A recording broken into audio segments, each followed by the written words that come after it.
સાર્વત્રિક પૂજામાં અંગ પૂજા, અગ્ર પૂજા, ભાવ પૂજા. અંગ પૂજા પરમાત્માની પ્રતિમાજી ઉપર જે પૂજા કરવામાં આવે તેને અંગ પૂજા કહેવાય છે. દાખલા તરીકે જલ પૂજા, ચંદન પૂજા, પુષ્પ પૂજા, વાક્ષક્ષેપ પૂજા, અંગરચના, વિલેપન પૂજા, આભૂષણ પૂજા ઇત્યાદિનો સમાવેશ પણ અંગ પૂજામાં થાય છે. આ પૂજાને વિઘ્નોપશામની કહેવાય છે, જે જીવનમાં આવતા વિઘ્નોને નાશ કરનારી અને મહાફળને આપનારી છે.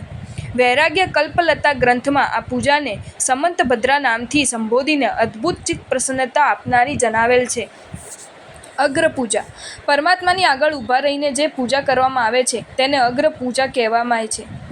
દાખલા તરીકે ધૂપ પૂજા, દીપક પૂજા, અક્ષત પૂજા, નૈવેદ્ય પૂજા અને ફળ પૂજા. આ પૂજાને અભ્યુદયકારિણી કહેવાય છે. પૂજકના જીવનમાં આવતા વિઘ્નોનો વિનાશ કરી મોક્ષ માર્ગની સાધનામાં સહાયક એવો ભૌતિક અભ્યુદય આ પૂજા દ્વારા પ્રાપ્ત થાય છે. આ પૂજાને વૈરાગ્ય કલ્પલતામાં સર્વભદ્રા નામથી સંબોધવામાં આવી છે. ભાવ પૂજા પરમાત્મા સામે કરાતા સ્તુતિ, સ્તોત્ર, સ્તવન, ચૈત્યવંદન, ગીત, ગાન, નૃત્ય આદિને ભાવ પૂજા કહેવાય છે. આ પૂજાને નિવૃત્તિકારિણી કહેવાય છે.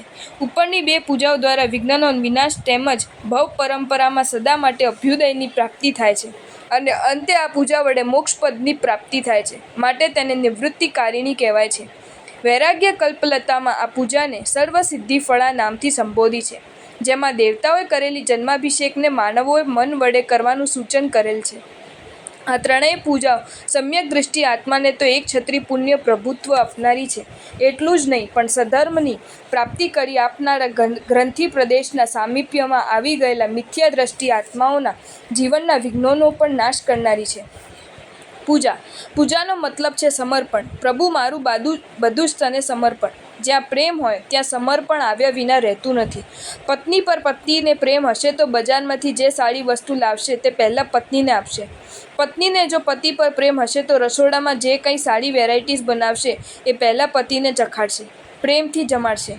દીકરાને માતા પર પ્રેમ હશે તો સારી ચીજ એ માતાને વાપરવા આપશે. એમ જે ભક્તને પ્રભુની ઉપર પ્રેમ હશે એ દુનિયામાં પૂજા યોગ્ય જે સારી ચીજો હશે એ શક્તિ પ્રમાણે લાવીને પ્રભુને સમર્પિત કર્યા વિના નહીં રહી શકે. પ્રેમ એક એવી વસ્તુ છે કે એ કોઈ પણ દ્રવ્યનો મીડિયા બનાવીને પ્રગટ થયા વિના રહેતો નથી. પોતાના પ્રેમની અભિવ્યક્તિ યોજના મીડિયા વિના કરી શકાતી નથી. કોઈ યુવાનને કોઈ યુવતી સાથે પ્રેમ હશે તો એ રંગબેરંગી રૂમાળો, સેન્ટ, અંતરની બોટલો, ગુલાબના ફૂલો, આઈસ્ક્રીમની ડીશો, પાવભાજીની પ્લેટો પેલી યુવતીને ધરતો જ રહેશે. એને કહેવું નથી પડતું કે તું આ લાવજે કે પેલું લાવજે. સહેજ રીતે એના અંતરમાં ઉલટ જાગે છે અને એ પોતાની પ્રેમિકાને સમર્પણ કરતો રહે છે અને તે દ્વારા પોતાના પ્રેમને પ્રદર્શિત કરતો રહે છે. સાસુને જો જમાઈ વાલો હશે તો કશું કીધા વિના કંસારના આંધણ મૂકાશે, વિવિધ પકવાન અને ફરસાણ રંધાશે. જમાઈ જમવા બેસે ત્યારે બધું પ્રેમથી પીરસાશે. જે સાસુ આંગણે આવેલા જમાઈને સોફા પર બેસાડે અને પોતે સામે બેસીને માત્ર મીઠી વાતો જ કરે રાખે અને વારંવાર બબડ્યા કરે પણ 4 કલાક સુધી ન પાણીનું પવાડું પાય કે ન જમવાની વાત કરે તો એની વેવલી વાતોથી પ્રેમ માણી લેવાશે ખરા? જો પ્રેમ હોય તો આવતાની સાથે જ એની સામે ચા પાણી, નાસ્તા પાણી, ફળ ફ્રૂટ, મેવા, ફરસાણ ધરવા શરૂ થઈ જ જાય. જે વ્યક્તિને પરમાત્મા પ્રત્યે પ્રેમ હોય તે પ્રભુને અષ્ટદ્રવ્ય ધર્યા વિના રહી જ ન શકે. મંદિરે જાય, સ્તુતિ ગાય અને પ્રભુની સમક્ષ કશું જ ન ધરે તો એનો કહેવાતો પ્રેમ પેલી સાસુની વેવલી વાતો જેવો છે. જગતનો વ્યવહાર દર્શાવે છે કે પ્રેમી કદાપી સમર્પણ વિના રહી શકતો જ નથી. કેટલાક લોકો એમ કહે છે કે અમે રોજ દર્શન કરીએ છીએ પણ પૂજા કરતા નથી. આમ માત્ર દર્શનથી સંતોષ માણી લેવો તો યોગ્ય નથી. પરમાત્મા માત્ર દર્શનીય નથી, પ્રભુ તો પૂજનીય પણ છે. પૂજનીય પરમાત્માના માત્ર દર્શન કરીને સંતોષ માનવો એ પણ એક અસાધના છે. યોગ્યનું યોગ્ય બહુમાન થવું જ જોઈએ. મ્યુનિસિપલ કોર્પોરેટર ઘરે આવે અને વડાપ્રધાન ઘરે આવે એ બંને વચ્ચે સરખો વ્યવહાર ચાલી શકે ખરો? વેપાર ધંધાના સંબંધવાળો કોક નાથાભાઈ ઘેર આવે તો ચા પાણી કરાવીને વિદાય કરો તે રીતે જમાઈ ઘરે આવે અને એને ચા પાણી કરાવીને વિદાય કરો તો ફરી તમારે આંગણે આવે ખરા? વેપારી સાથેનો વ્યવહાર અને જમાઈ સાથેના વ્યવહારમાં જેમ ફરક છે એમ દર્શન અને પૂજનના વ્યવહારમાં ફરક છે.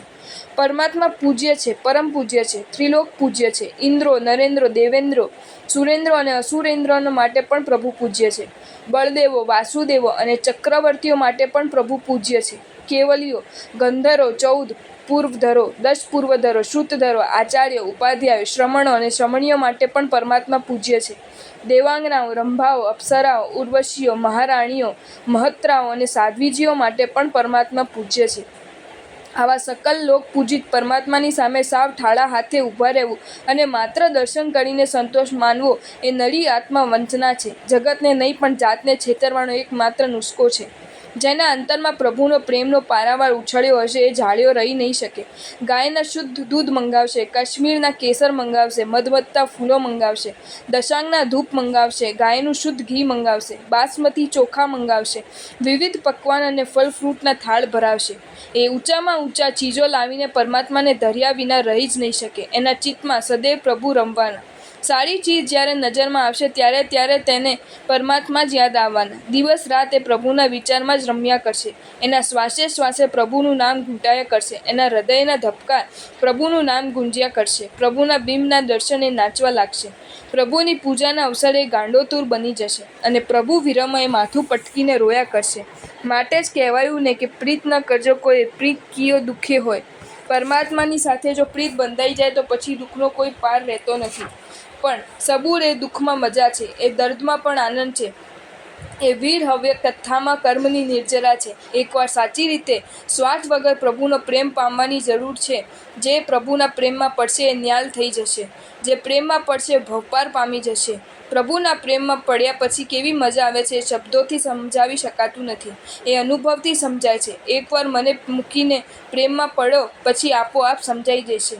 કહેવાયું છે કે જી નહીં પાયા તી નહીં छिपाया, ન કહે કોઈ કે કાન में ताली लागी, जब अनुभव की तब समझे सौ शान में हम मगन भये प्रभु ध्यान में. કવિવર શ્રી ચિદાનંદજી સ્તવનમાં ઇશારો આપતા કહે છે કે પ્રભુના પ્રેમમાં પડીને શું મળ્યું એ કોઈના કાનમાં કહેતું નથી, પણ જ્યારે જાત અનુભવની તાળી લાગી જાય છે ત્યારે સૌ એક જ સેકન્ડમાં શાનમાં સમજી જાય છે. પછી કશું કહેવાની જરૂર પડતી નથી. દુનિયાની સ્વાર્થી વ્યક્તિઓના અને વિનાશી પદાર્થોના પ્રેમમાં પડીને જિંદગી ધૂળ કરવાને બદલે પ્રભુના પ્રેમમાં પડી જવાની જરૂર છે. જે પ્રેમમાં પડશે તે પૂજા વિના રહી જ નહીં શકે. જેને પ્રેમ હશે તે ગમે તેમ કરીને પણ પૂજાના દ્રવ્યની જોગવાઈ કરશે જ અને પ્રભુને ધરશે જ. પ્રભુના પ્રેમીને કદાપી ઉપદેશ નહીં આપવો પડે કે ભાઈ તું પૂજા શરૂ કર. એનો પ્રેમ એની પાસે દ્રવ્યો તૈયાર કરાવશે અને એનો પ્રેમ જ પરમાત્માની પૂજા કરાવશે. ઓલો ભરવાડ નામે દેવપાળ, એને જ્યારે પ્રેમ પ્રગટ્યો ત્યારે ઘરેથી ભાતમાં આવતો રોટલો એણે ભગવાનને ધરવાનો શરૂ કરી દીધો હતો. આગળ જતાં જેણે તીર્થંકર નામ કર્મ ઉપાર્જ્યું હતું. ઓલા પોપટ અને મેનાને જ્યારે પ્રેમ પ્રગટ્યો ત્યારે એમણે ચાંચમાં ચોખાના કણ લાવીને પ્રભુના ભંડાર પર ધરવાનું શરૂ કરી દીધા હતા. ઓલા હાથીને જ્યારે પ્રેમ પ્રગટ્યો ત્યારે એણે તળાવમાંથી કમળ તોડીને સૂંડમાં ભરાવીને પ્રભુના મસ્તકે ચડાવ્યા હતા. ભાઈ, પ્રેમી તો કદાપી જાળ્યો રહી શકતો જ નથી. એ ગમે તેમ કરશે પણ પ્રભુને પૂજ્યા વિના નહીં રહી શકે. પ્રભુને કશુંક સમર્પણ કર્યા વિના નહીં રહી શકે. જેને પ્રેમ પ્રગટ થશે એ માત્ર દર્શનથી પતાવટ નહીં કરે. એ કોઈપણ રીતે પ્રભુને પૂજશે અને પોતાના મનની પ્રીતિના ભાવો અભિવ્યક્ત કરશે જ. પછી ભલે ને દુનિયા એને ભગત કહે કે ઠગ કહે, પણ એ પૂજા વિના નહીં રહે એ હકીકત છે. આજે ઘણા મોટા વર્ગ પ્રભુની પૂજા વગરનો છે. ખાલી હાથે માત્ર દર્શન કરીને ચાલ્યો જનારો વર્ગ પણ છે. એ સૌને ફરી ભલામણ છે કે અંતરના દ્વાર ખોલી નાખો, પરમાત્માને અંદર બિરાજમાન કરો, પ્રભુ સાથે પ્રેમ કરવાનું ચાલુ કરો. તમારા ચાર્મ બદલાઈ જશે. તમે ઓર મૂડમાં આવી જશો. તમારા રૂપ, રંગ અને દેદાર ફરી જશે. ચાલો થોડું લખ્યું ઘણું ફરી માંજો અને વહેલી તકે પરમાત્માની પૂજાનો પ્રારંભ કરજો. અને પૂજાનો પ્રારંભ કરતાં પૂર્વે પ્રભુની પૂજાના પ્રકારો અને પ્રભાવો જરીક સમજી લેશો. જો તમને આ વિડીયો ગમ્યો હોય તો આ વિડીયોને લાઈક કરો અને મારી ચેનલ જૈન ફેક્ટ્સ એન્ડ સ્ટોરીઝને સબસ્ક્રાઈબ કરો. ધન્યવાદ.